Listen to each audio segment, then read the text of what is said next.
नमस्कार दोस्तों, एक बार फिर स्वागत है आपका हमारे यूट्यूब चैनल पर।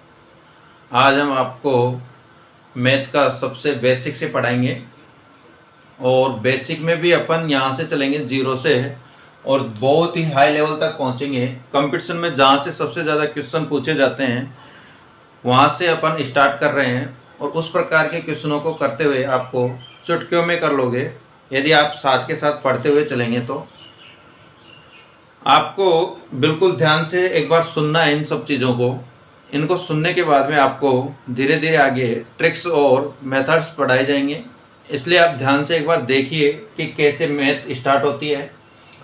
सबसे पहले अपन पढ़ते हैं अंक, डिजिट पढ़ते हैं। तो डिजिट किसे कहते हैं ये सबसे पहले समझेंगे अपन कि गणित में संख्याओं को लिखने के लिए जिन संकेतों का उपयोग किया जाता है, गणित में संख्याओं को लिखने के लिए जिन संकेतों का उपयोग किया जाता है या आवश्यकता होती है, उन संकेतों को ये अंक कहते हैं। उन्हें क्या कहते हैं? अंक। ये 10 संकेत हैं और 10 के 10 संकेत आपके सामने लिखे हैं मैंने। 0, 1, 2, 3, 4, 5, 6, 7, 8 और 9। इन्हीं संकेतों से मिलकर संख्या का निर्माण होता है और इन संकेतों को ही अपन क्या कहते हैं? अंक या डिजिट कहते हैं। तो आपको कोई भी कभी पूछे कि अंक या डिजिट किसे कहते हैं, तो अंक केवल 10 हैं। और कौन कौन से हैं आपको यहाँ पे सामने लिखे हुए हैं।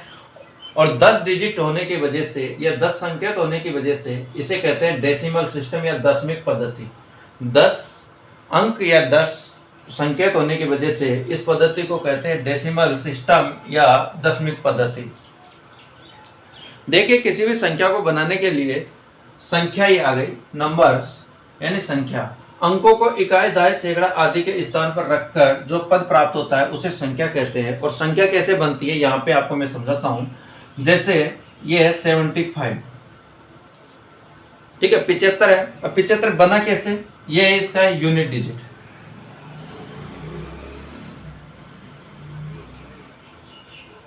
और इधर कौन सा है?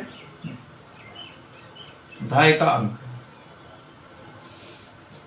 यूनिट डिजिट हमेशा किसी संख्या के 1 से गुणा होकर होता है और दहाई का अंक में 10 से गुणा होकर होता है। दोनों को ऐड करता हूं तो यहाँ से 70 और इधर से 5, तो कितना हुआ? 75। इस प्रकार से ये 75 बना है। मान लो अब मैं आपसे कहता हूं आगे कि 384, ये कैसे बना? ये इकाई का अंक है, 1 से मल्टीप्लाई होगा। ये दहाई का अंक है, 10 से मल्टीप्लाई। ये सैकड़ा है, 10 की 100 से। इस प्रकार से 100 को बोलते हैं सैकड़ा, 10 को बोलते हैं दहाई, क्योंकि दहाई। मान लो 1000 आ जाए, आगे 4 लिख दूं मैं, ये 1000। यानी इस प्रकार से जमकर जो संख्या का निर्माण होता है उसे संख्या कहते हैं। संख्या का निर्माण कैसे होता है आपको पता चला होगा कि किस प्रकार से संख्या का निर्माण होता है। संख्या में इकाई, दहाई, सैकड़ा आगे तक बढ़ते हुए चलते हैं और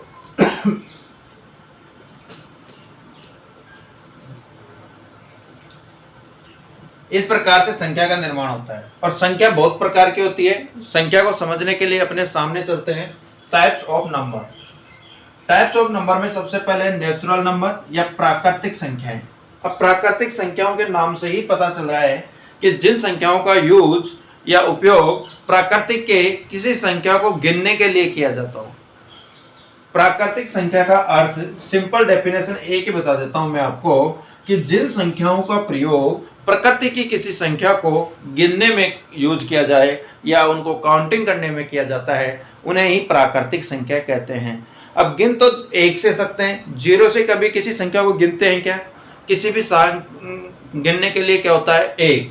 तो सबसे छोटी प्राकृतिक संख्या क्या है? सबसे छोटी प्राकृतिक संख्या 1 है।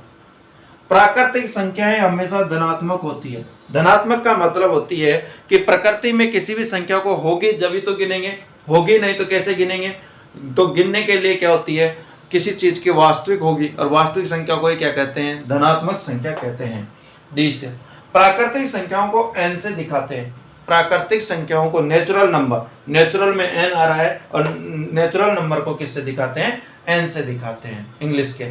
और नेचुरल नंबर 1 2 3 4 5 6 7 8 9 10 अनंत तक होते हैं, यह आपके ऊपर है। तो यहाँ पे आपको अच्छे से समझ में आया होगा कि प्राकृतिक संख्याएं किसे कहते हैं। प्राकृतिक संख्याओं को याद रखने का सबसे सिंपल मेथड है कि प्रकृति में संख्याओं को गिनने के लिए जिनकी आवश्यकता होती है उन्हें ही प्राकृतिक नंबर्स कहते हैं। प्राकृतिक नंबर में कभी माइनस नहीं होंगे, याद रखना। किसी भी संख्या को -2 -3 -5 ऐसे नहीं कह सकते आप कि -5 आदमी खड़े हुए हैं, कभी भी नहीं कह सकते, क्योंकि आप यही कह सकते हो कि 5 व्यक्ति खड़े हुए हैं। ठीक है, 0 व्यक्ति खड़े हुए हैं तो 0 कभी गणना नहीं होती, तो गिनेंगे कहां से, 1 से। इसलिए प्राकृतिक संख्याएं आराम से समझ में आ गई होगी कि प्राकृतिक संख्याएं किसे कहते हैं। प्राकृतिक संख्याओं को लिखने के तरीके, अपन ने अभी तक प्राकृतिक संख्याएं समझी थी कि प्राकृतिक संख्याएं किसे कहते हैं। प्राकृतिक संख्याएं जो प्रकृति की संख्याओं को गिनने में काम आती थी उसे प्राकृतिक संख्या कहते हैं। अब प्राकृतिक संख्याओं को गिनने के लिए बहुत तरीके हैं, जैसे हिंदी अरबी संकेत पद्धति। अधिकतर अपन जो यूज करते हैं वह हिंदी अरबी संकेत पद्धति यूज करते हैं, जिसमें 1 2 3 4 5 6 7 8 9 इस तरह से लिखे जाते हैं। और इसी पद्धति को कई बार एग्जाम में पूछा गया है। फिलहाल अभी एसएससी में भी पूछा गया था एक बार कि 1 2 यानी हिंदी अरबी संकेत पद्धति में कौन सा शब्द है, और उस पद्धति में ऑप्शन दे रखे थे कि 34, जैसे ए ऑप्शन 34, बी में दे रखा था 63, सी में दे रखा था 6 और डी में दे रखा था उपयुक्त सभी। तो इस प्रकार से आपको वहां पे पूछा जाएगा कि किस पद्धति में कौन सा ऑप्शन है। तो आपको देखते ही पता चलना चाहिए कि हिंदी अरबी संकेत पद्धति का ऑप्शन नंबर ए है। आपसे पूछे हिंदी संकेत पद्धति कौन सी है, तो हिंदी संकेत पद्धति का ये है। और आपसे पूछे कि रोमन पद्धति का कौन सा है, तो ये रोमन पद्धति का है। इस चीज का आपको पहले से पता होना चाहिए। रोमन पद्धति के तो आजकल बहुत सारे क्वेश्चन पूछे जाते हैं कि रोमन पद्धति में किस प्रकार से, जैसे लिख देंगे, आपको बोलेंगे कि 343 को रोमन पद्धति में लिखिए, या रोमन पद्धति का कौन सा रूप सही है। तो इसको बनाने के लिए सबसे बेस्ट तरीका है, सबसे पहले इसको खोल लो, 340 और 3। 300 को कैसे लिखेंगे, सबसे पहले 100 को देखो, 100 को सी लिखते हैं कभी भी। अभी 100 200 300 400 और 500 ये तक सीरीज चल रही है। यहां तक चलेंगे तो 100 को सी, 200 को डबल सी, 300 को डबल 3C। परंतु अब 400 को 4C नहीं लिख सकते, इसके लिए लिखेंगे D और सी डी, और 500 को क्या लिखेंगे, D। तो यहाँ पे 300 है तो 300 को 1 2 3 प्लस, अब 40 है तो 40 को कैसे लिखेंगे, 10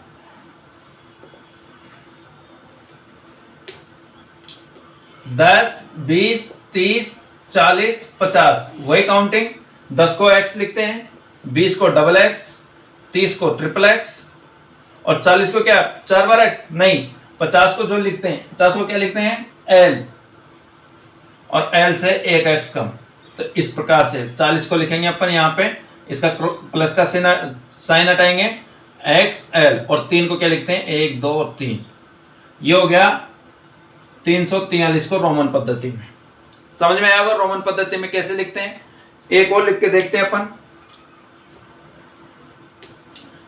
अब डायरेक्ट लिखूंगा, आप प्रैक्टिस करना बहुत सारे वर्ड लिखकर कि किस प्रकार से रोमन पद्धति में लिखा जाता है। अब की बार मैं लिख रहा हूं, जैसे 5845, 46, चलो ये ले लेते हैं।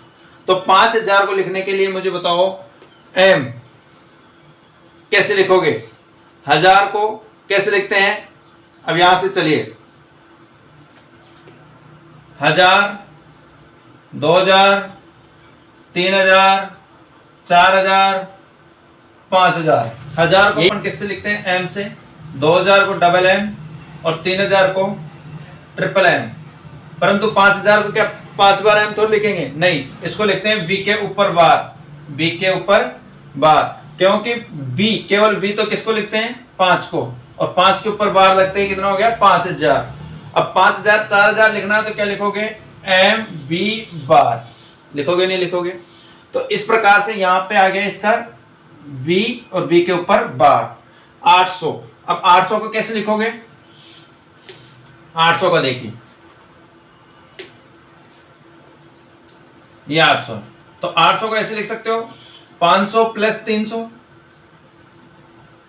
500 का कितना है d और 300 के लिए 1 2 3, तो आ गया क्या d c c c। फिर 46 के लिए क्या आएगा 40, और 40 को कैसे लिखोगे 50 को लिखते हैं l, और l से 1 कम है यानी 10 कम है तो x, तो x l, और 6 को क्या लिखते हैं 5 और 1 6। तो ये हो गया रोमन पद्धति में।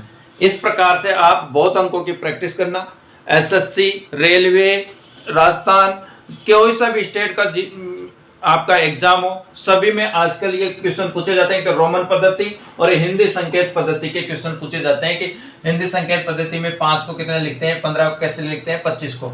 इस प्रकार के नया मेथड चला है अभी एनसीईआरटी के हिसाब से। एनसीईआरटी में इस टाइप के और इस टाइप के बहुत सारे क्वेश्चन है, इसलिए आप इनको विशेषकर देख ले। आगे चलते हैं अपन होल नंबर्स यानी पूर्ण संख्याएं। अब पूर्ण कब होगी संख्याएं, अभी अपन ने प्राकृतिक संख्याएं पढ़ी थी। प्राकृतिक संख्याएं कहां से स्टार्ट होती थी 1 से, परंतु जब तक संख्याओं में शून्य स्टार्ट नहीं होगा या शून्य का ही महत्व नहीं होगा तो वो पूर्ण संख्या होगी क्या, नहीं। तो संकेत जिन प्राकृतिक संख्याओं में शून्य लगा दिया जाए, प्राकृतिक संख्याएं 1 से शुरू होती थी, अब उनके आगे या 0 भी लग जाए तो 0 से शुरू होने वाली संख्याओं को क्या कहेंगे पूर्ण संख्याएं। तो प्राकृतिक संख्याओं में शून्य को शामिल कर लिया जाता है तो वो क्या बन जाती है पूर्ण बन जाती है। संख्याएं कब पूर्ण बनती है, जब प्राकृतिक संख्याओं में क्या लगा दिया जाए शून्य जोड़ दिया जाए या शून्य को शामिल कर लिया जाए तो वही पूर्ण संख्या कहलाती है। और पूर्ण संख्याओं को किससे दिखाते हैं W से दिखाते हैं। पूर्ण संख्या को किससे दिखाते हैं W से। सभी पूर्ण संख्याएं क्या होती है धनात्मक। देखिए अभी मैंने आपको बताया था सभी प्राकृतिक संख्याएं भी क्या होती है धनात्मक, और सभी पूर्ण संख्याएं भी क्या होती है धनात्मक। धनात्मक के बाद में परिमेय, कोई भी संख्याएं परिमेय ही होती है। अब परिमेय क्या होती है उसको मैं आगे बताऊंगा पूरा, अभी जगह भी कम है और टॉपिक भी नहीं है, इसलिए यहाँ पे केवल नाम सुन लीजिए। सभी पूर्ण संख्याएं धनात्मक होती है, परिमेय होती है, वास्तविक। अब मैंने कहा था आपको वास्तविक होगा वही धन होगा, बाकी सब कल्पना है और कल्पना होगी जो ऋणात्मक होती है, ठीक है। तो वास्तविक जो होगा वही धनात्मक होगा, ये निश्चित कर लीजिए आप। उसके बाद में सभी प्राकृतिक संख्याएं पूर्ण संख्या है। सभी प्राकृतिक संख्याएं कहां से स्टार्ट होती है 1 2 3 ये होती है, और पूर्ण संख्याएं कहां से स्टार्ट होती है 0 1 3 1 2 3 4 5 है। तो बताइए इसमें ये आ रहा है नहीं आ रहा, आ रहा ना। तो सभी होल नंबर्स सभी प्राकृतिक संख्याएं क्या होगी पूर्ण संख्याएं होगी। जाएगी नहीं जाएगी इसके अंदर, देखिए मैं डायग्राम बना के बता रहा हूं, 1 और 1 ही आ रहे हैं, ये दोनों वीडियो में आ रहे होंगे, अच्छे से दिख रहे हैं क्या आपको, ठीक है। यहां पे लिखता हूं मैं होल नंबर और यहां लिख रहा हूं मैं natural number. Whole number start हो रहा है मेरा 0 1 2 3 डॉट डॉट डॉट, और नेचुरल नंबर 1 2 3 4। अब मुझे बताओ ये होल नंबर है ना और ये नेचुरल नंबर, सभी नेचुरल नंबर होल नंबर में दिख रहे हैं क्या, दिख रहे हैं ना, दिख रहे हैं। तो इसका मतलब सभी नेचुरल नंबर होल नंबर होते हैं। परंतु अब लेकिन मैं कह दूं आपसे कि सभी होल नंबर नेचुरल नंबर है क्या,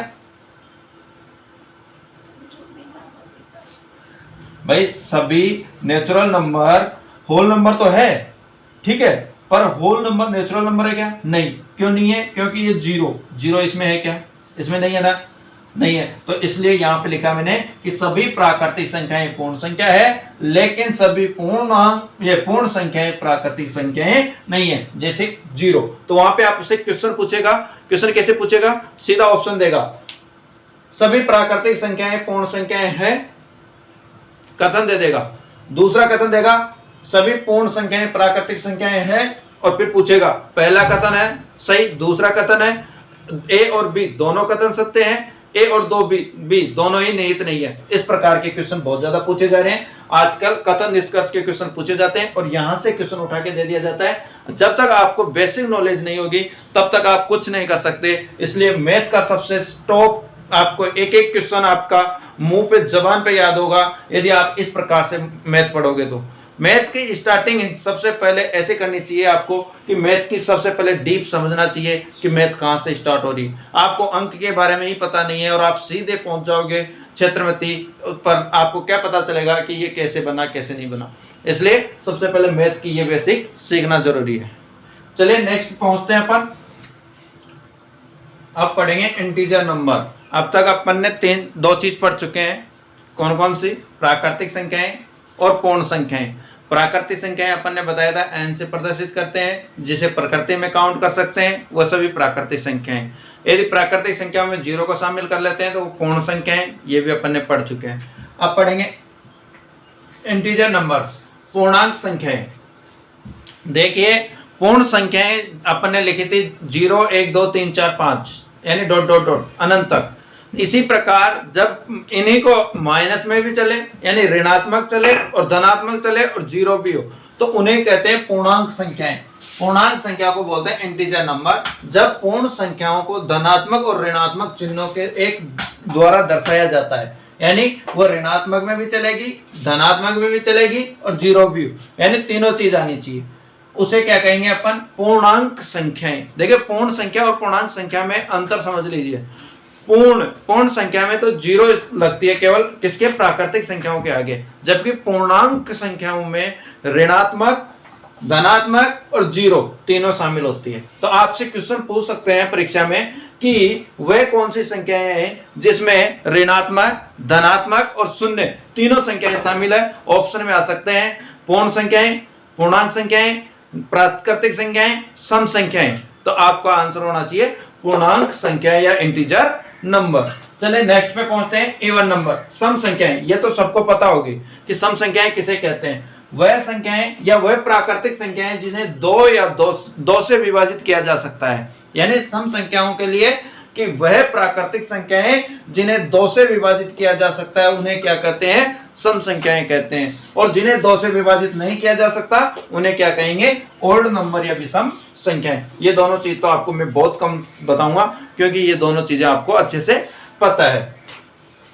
अगला चलते हैं अपन भाज्य और अभाज्य संख्याओं में। सबसे ज्यादा दिक्कत होती है अभाज्य संख्याओं में।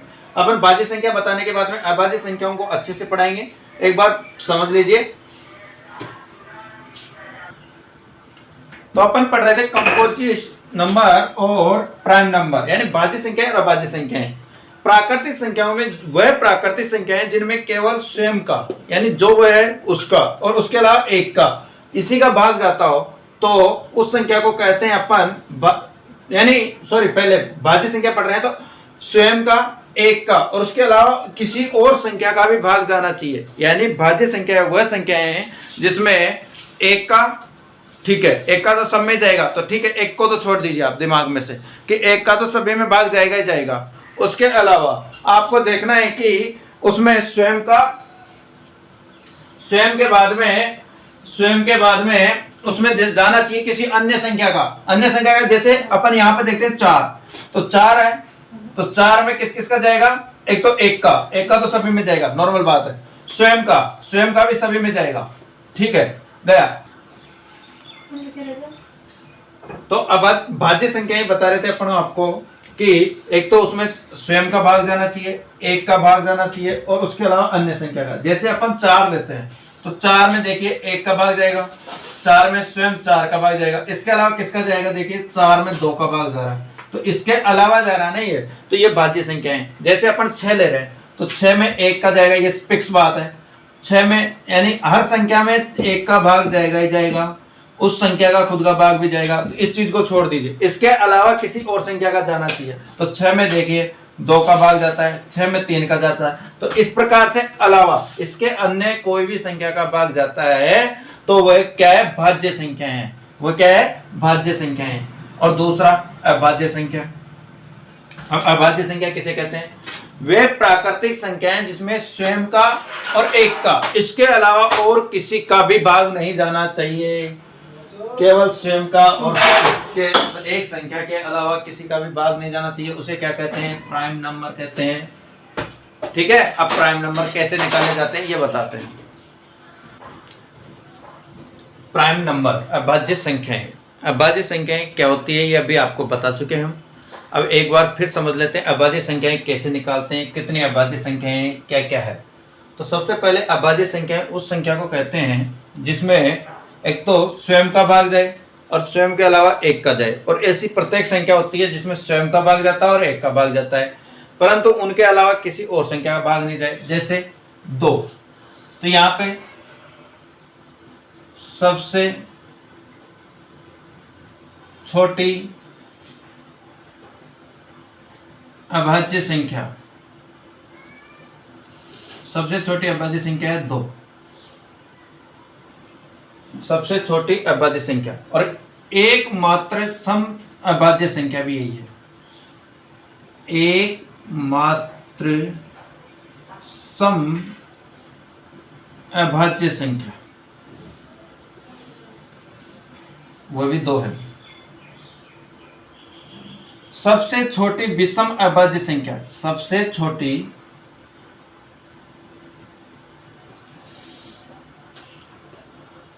विषम अभाज्य संख्या 3। ये तीनों चीज आपको कंप्लीट समझ में आ गई होगी, और क्वेश्चन पूछ लेता है अक्सर एग्जाम में, और काफी बच्चों के गलत क्वेश्चन हो जाते हैं ये। तो सबसे छोटी अभाज्य संख्या 2, एकमात्र सम अभाज्य संख्या कौन सी है? 2। सबसे छोटी विषम अभाज्य संख्याएं कितनी है? 3। यानी कौन सी है? 3। अब समझते हैं अपन 1 से लेकर 100 तक की संख्याओं में कौन कौन सी अभाज्य संख्या है और कौन कौन सी भाज्य संख्या है। तो सबसे पहले अपन 1 से 10 तक देखते हैं। तो 1 से 10 तक अपने सामने आती है 2, 3, 5, 7, यानी 1 से लेकर 10 तक कितने अभाज्य संख्याएं हैं? 4। तो यहां लिख सकते हैं अपन 1 से 10 तक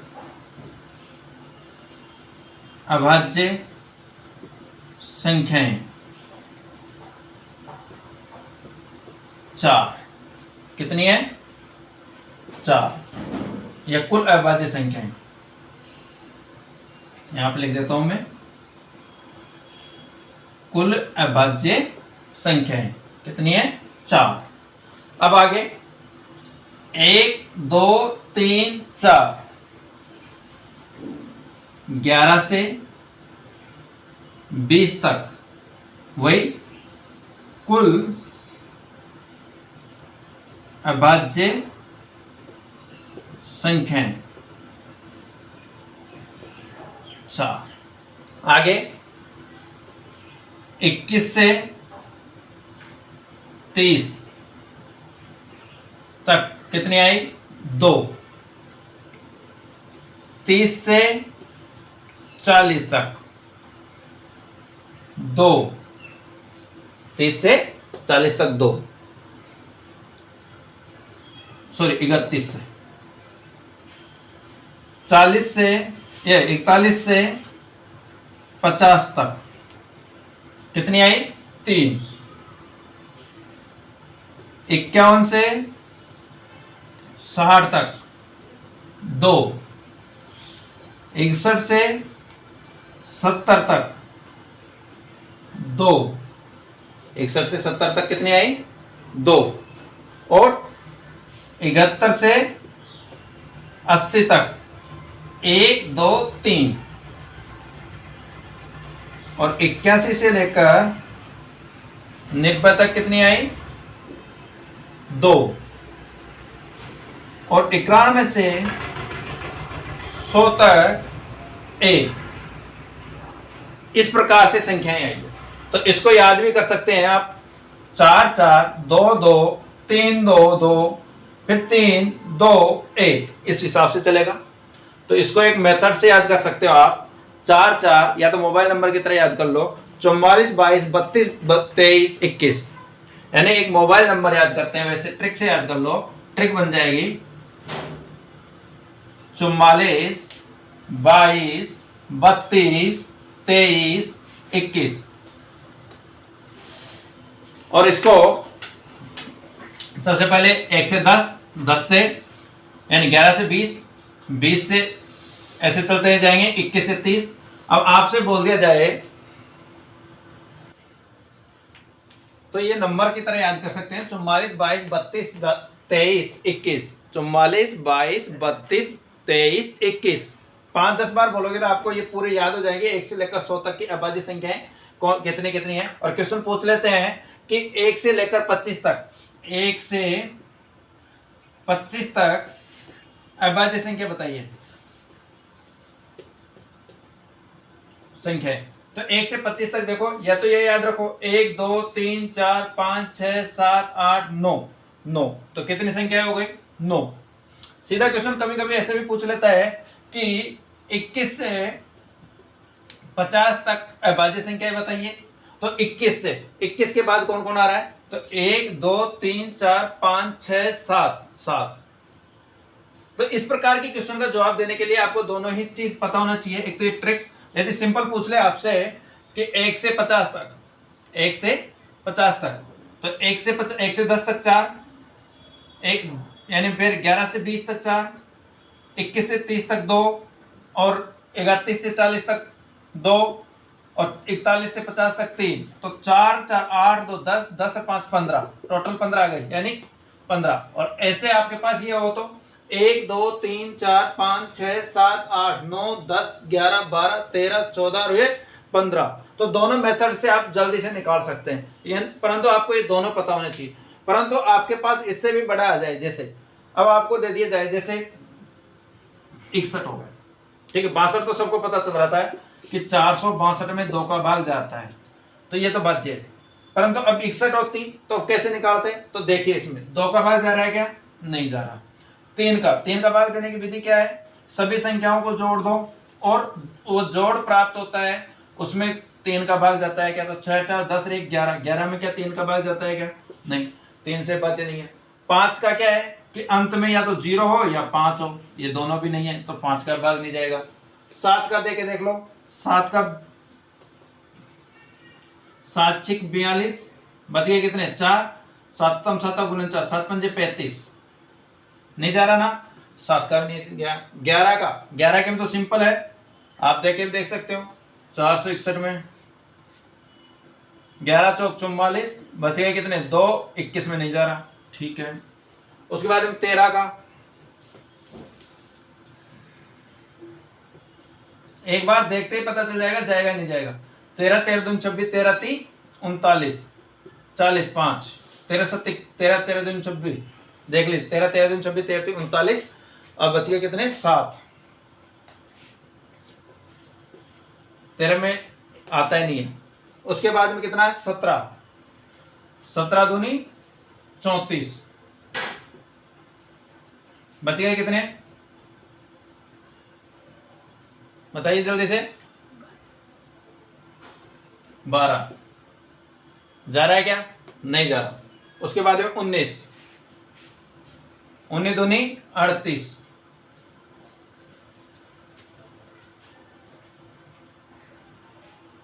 16 में से गए तो 8, 19 के पार्ट में 81 नहीं आता। इस प्रकार से देखेंगे तो किसी भी संख्या से ये भाज्य नहीं है, तो ये जिन भी अभाज्य संख्याओं से भाज्य नहीं है तो वह क्या है? अभाज्य संख्या है। और भी देखते हैं, जैसे